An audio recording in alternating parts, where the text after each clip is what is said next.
Welcome back to another puzzle episode. Today we've got one bigger puzzle that's going to tie together a few different concepts, some of which we've already seen in smaller puzzles on this channel.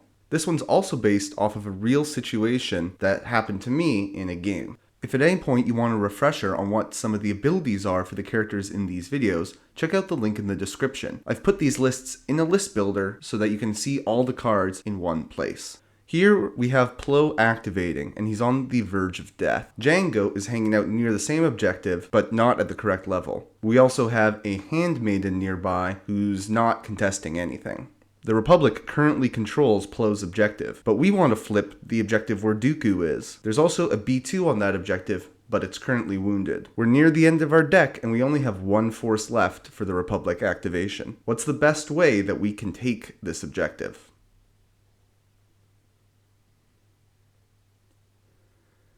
So the first thing we need to consider is we need to stay out of range for not so fast. That means we're going to want to use Plo's tactic to get out of range 3 from Django so he doesn't end our activation before it's really started. We're also going to need to put a body on Dooku's objective, and the handmaiden is too far away. That means we'll use Plo's tactic to move the handmaiden to cover our own objective.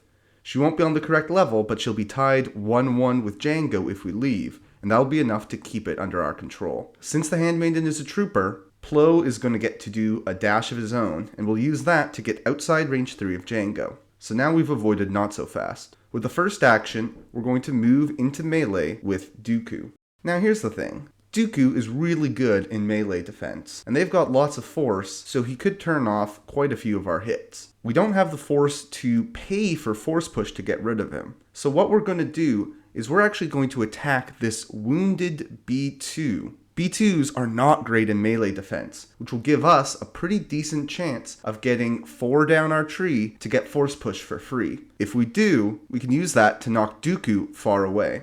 When we get that force push, it'll also trigger before Dooku's reactive ability. So we need to make sure we shove him far enough away that he's no longer in range 2 of the B2, which means he won't be able to use his reactive to dash back onto the objective.